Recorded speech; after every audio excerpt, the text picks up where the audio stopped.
Ciclo contable. Un ciclo contable es el periodo de tiempo en el que una sociedad realiza de forma sistemática y cronológica el registro contable de una forma fiable, reflejando la imagen de la actividad. Normalmente un ciclo contable es de un año, aunque hay empresas con ciclos contables mensuales, trimestrales o semestrales. ¿Cuál es la importancia de un ciclo contable? La importancia de un ciclo contable reside en poder ver si los datos financieros y patrimoniales son correctos, comprobando así la buena salud de la empresa. La vida de un negocio se divide en ciclos o años contables, y estos a su vez se dividen en tres etapas: apertura, movimiento y cierre contable. La apertura. La apertura se realiza al comenzar la actividad. La empresa abre su año contable y comienza a realizar transacciones económicas que van siendo recogidas en sus libros contables, tanto en los obligatorios como en los auxiliares. Movimiento, que son los registros de las transacciones. Cierre, que se realiza al finalizar un periodo contable. Se procede al cerrar las cuentas para determinar el resultado económico del ejercicio. Documentos fuente. Es el justificante propio o ajeno que da origen a un asiento contable. Contiene la información necesaria para el registro contable de una operación y tiene la función de comprobar razonablemente la realidad de dicha operación.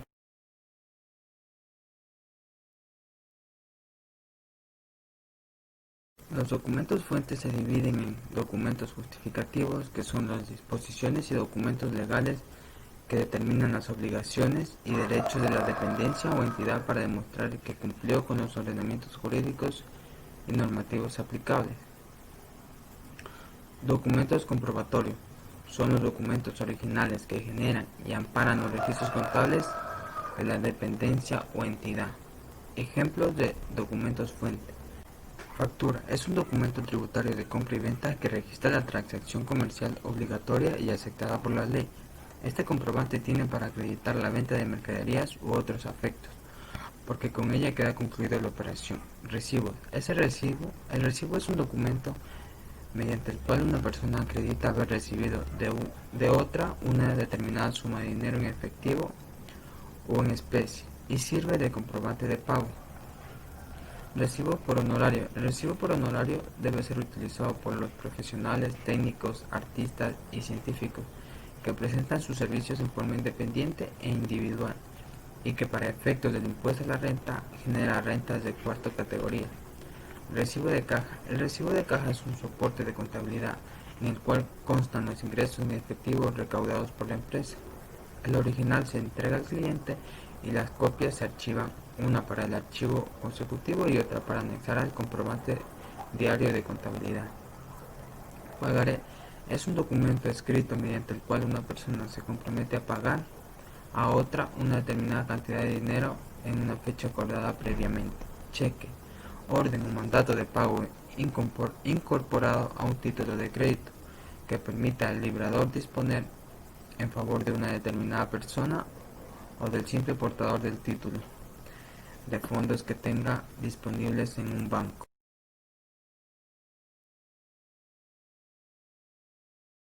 Hola, ¿qué tal? Mi nombre es Alejandra Martínez y hoy les trataré sobre un tema muy bonito: estado de situación patricional inicial. El estado de la situación patricional o estado de situación financiera o balance general, es decir, es el principio de los estados contables. En este informe detalla los activos, los pasivos y el patrimonio neto de la empresa. Estructura del balance general.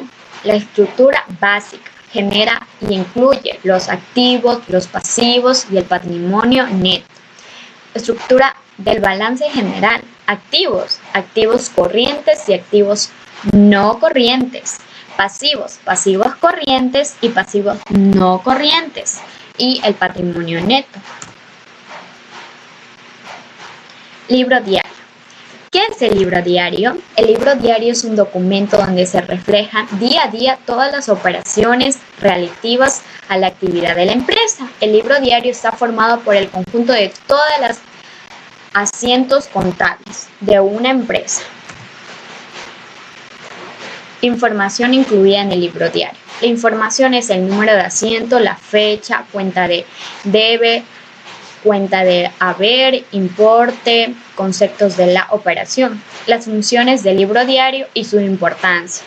Las funciones llevan una contabilidad ordenada de una forma cronológica y una numeración correlativa.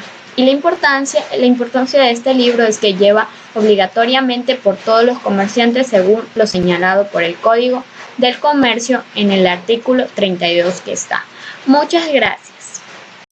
Buenas tardes con todos, mi nombre es Araceli Caiza. A continuación les voy a hablar acerca del libro mayor, o también conocido como mayor contable.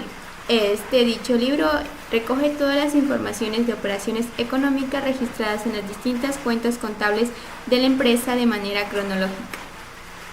También este libro mayor o mayor contable aparece en el concepto de la operación registrada, el debe, el haber y el saldo de la cuenta. Procedimiento contable. Primeramente, anotar la operación en el libro diario y luego traspasar el movimiento a las fichas de los libros mayores. Cabe recalcar que en la actualidad existen programas contables, los cuales nos facilitan a realizarlos de manera automática. Bien, libros auxiliares. Son aquellos en los que se registra la información de manera detallada, los valores y la información que se ha registrado en los libros principales.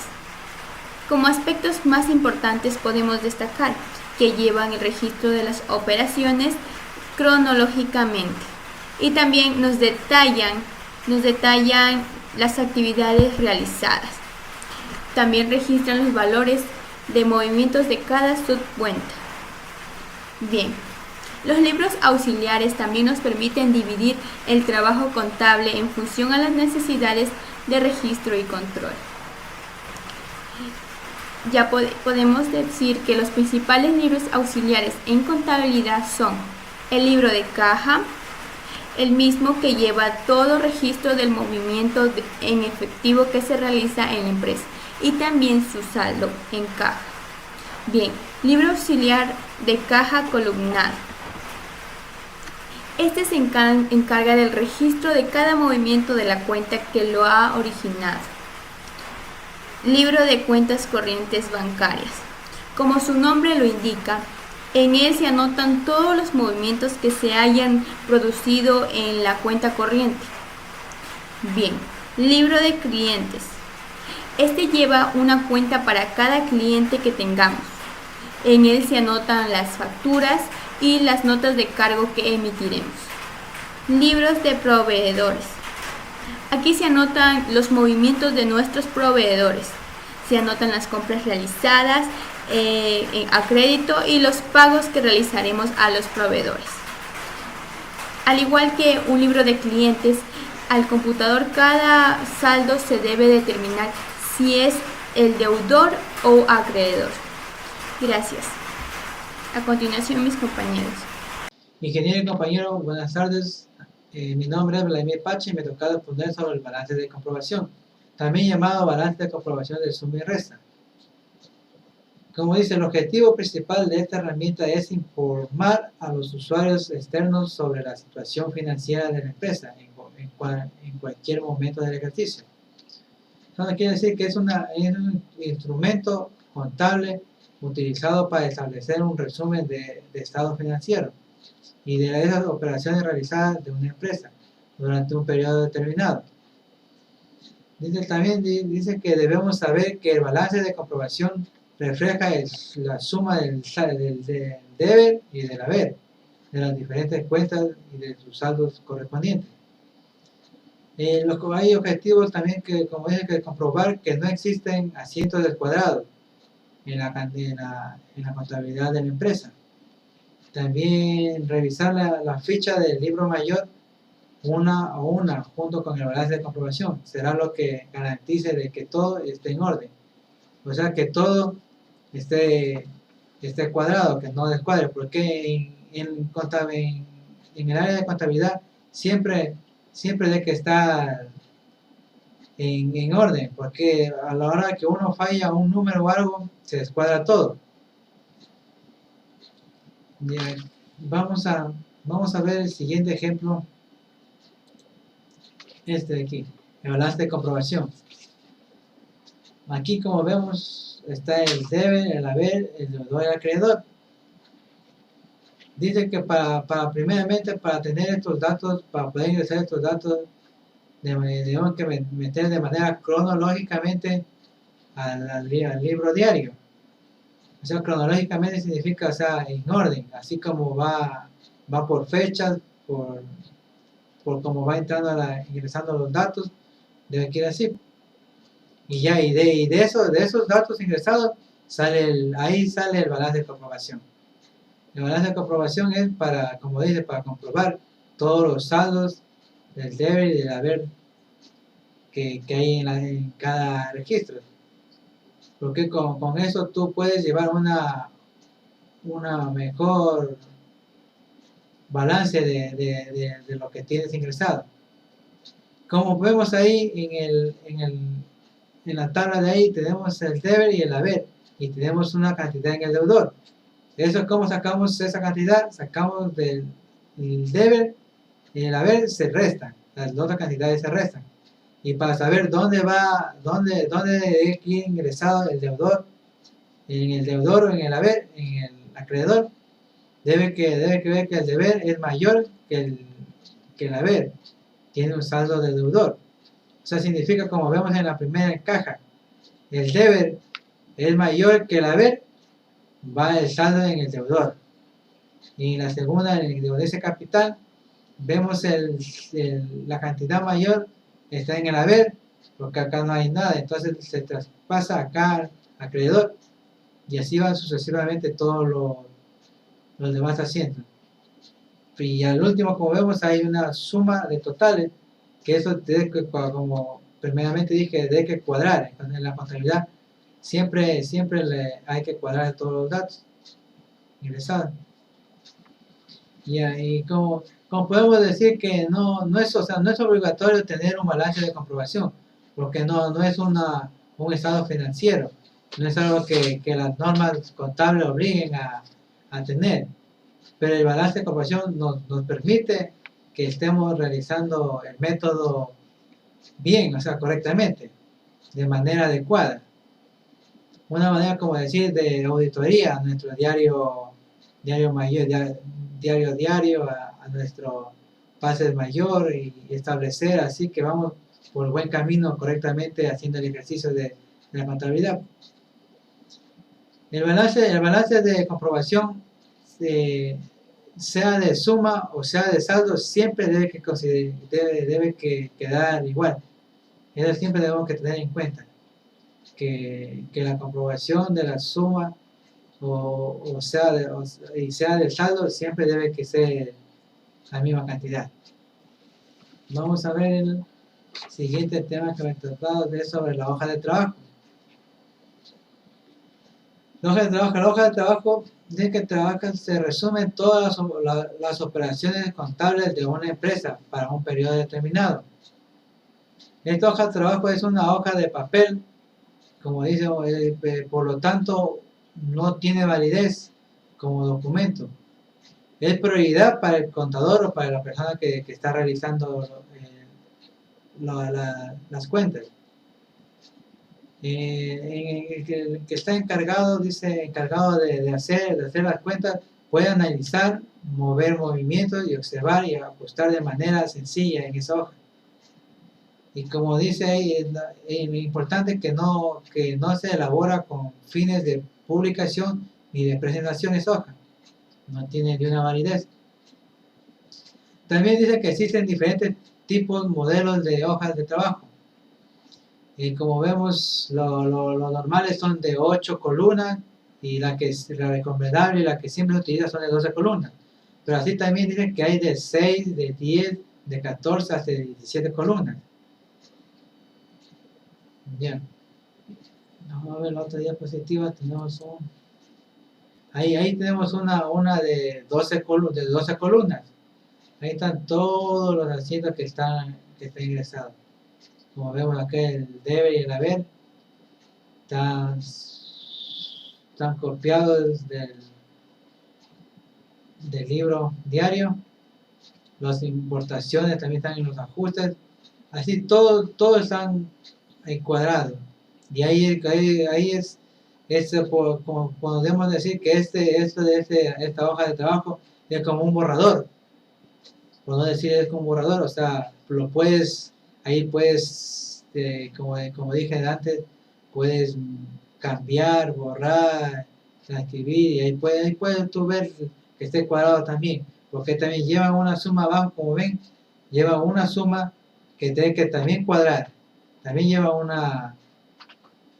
un registro de que hay que cuadrar, como dije, tiene que siempre cuadrar, si no, desde el principio va a descuadrar todo, si no llevamos una buena suma de todos los datos ingresados. A continuación, mi compañera. Gracias. Buenas tardes, ingeniero y compañeros. Mi nombre es Vanessa Cuazapaz y el tema que les voy a explicar es los estados de financiamiento y empresas de servicios y empresas comerciales. Los estados de financiamiento son herramientas o medios que utilizan las empresas para presentar su situación financiera a una fecha determinada, pero también presentan las diferentes actividades que realiza una empresa para obtener el flujo de efectivo. Su utilidad radica en la información que aporta y puede ser de interés. Los objetivos es lograr satisfacer la necesidad de información de personas que necesitan los estados financieros para utilizarlos como una fuente principal para informarse de las actividades económicas de dicha empresa. Proporcionar a los inversionistas y acreedores información útil para que permita predecir, comparar y evaluar los potenciales relativos a los flujos de efectivo. Proporcionar informaciones relativas o transacciones y los demás eventos que sirvan para predecir, comparar y evaluar la capacidad generadora de utilidades. Proporcionar elementos de información financiera que permita comparar de la productividad o efectividad de los periodos anteriores con el actual. Bueno, ahora les voy a presentar los tipos de estados. Primero, el estado de ganancias y pérdidas o estado de resultado. Este informa sobre los resultados operacionales de un periodo específico de una empresa. No solamente es importante para tomar decisiones administrativas, sino para el pago de los impuestos correspondientes, por ejemplo, el pago de la renta. Los componentes básicos de estados de resultados son los ingresos, que regularmente provienen de la venta de bienes y servicios de la empresa. Su fórmula es ingresos menos costos menos gastos es igual a las ganancias o pérdidas. Aquí les puedo mostrar un ejemplo cómo sería el estado de resultados. Otro tipo de estado de financiamiento es el estado de flujo de efectivo. Es un estado financiero que toma en cuenta la entrada y salida de efectivo de la empresa en un determinado periodo. Es decir, representa los ingresos en efectivo y los pagos en efectivo durante un periodo. Este estado de flujo en efectivo se compone de 3 flujos. El estado de flujo de efectivo de actividades de operación son aquellas que provienen de las transacciones que efectúan la utilidad neta de la empresa. El estado de flujo de efectividad de las actividades de inversión son generados por las transacciones que efectúa la inversión que dan los activos no circulantes de la empresa, compra de los activos fijos o compra de acciones. Estado de flujo de efectivo de actividades de financiamiento se generan a partir de las transacciones que afectan la deuda y el capital de la compañía, emisión de acciones. Ahí les puedo mostrar un ejemplo donde nos especifica los estados de flujo de efectivo en un ejemplo.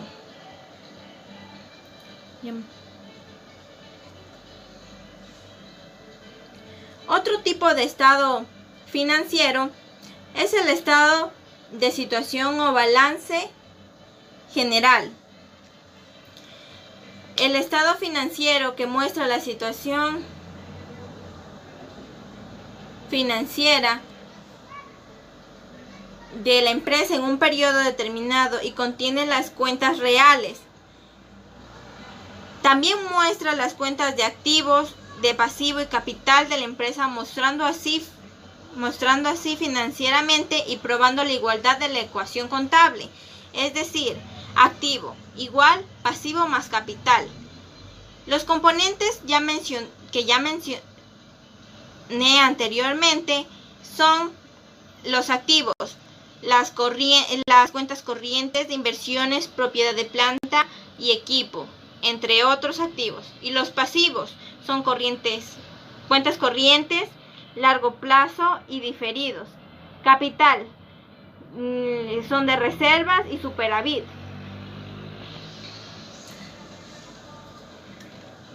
Aquí puedo mostrarles un ejemplo en donde se pueden mostrar los activos y sus cuentas.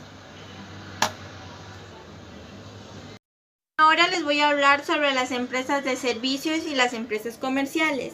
Las empresas de servicio son aquellas que proporcionan un servicio, es decir, elementos no tangibles que cumplen la necesidad específica. Es decir, por ejemplo, los sectores de la electricidad, el agua, el gas. Estos tipos de negocios o este tipo de empresas tienen 4 atributos claves. El primero, intangibles. La mayoría de servicios no se pueden experimentar ni consumir hasta que uno realice el contrato. Inseparables. Los productos pueden producirse por partes e incluso en diferentes locaciones, pero sin embargo los servicios son únicos porque generalmente se brindan y se consumen al mismo tiempo que en la misma ubicación. Efímeros. Son efímeros ya que los servicios a menudo son procederos, lo que significa que la capacidad de no ser utilizada no se puede almacenar para su uso o la venta en el futuro. Variables. Los productos manufacturados tienden a basarse en procesos automatizados y en procesos de garantía de calidad, que resulta un producto consistente. Voy a hablar también de las empresas comerciales. Una empresa comercial es aquella que se encarga de adquirir materias primas, bienes intermediarios, bienes terminados, bienes de capital, para luego venderlas a otras empresas o a los consumidores finales. En este sentido, los bienes comprados pueden ser de diferente naturaleza, pueden ser materias primas anteriormente como mencionadas. Lo que pasa es que se caracteriza porque dentro de sus operaciones no se incluye ningún tipo de proceso productivo, no se realiza ninguna transformación sobre los materiales que se adquieren. Las empresas comerciales cumplen una función de intermediarios que se encargan de la distribución, el traslado y el almacenamiento y venta de productos.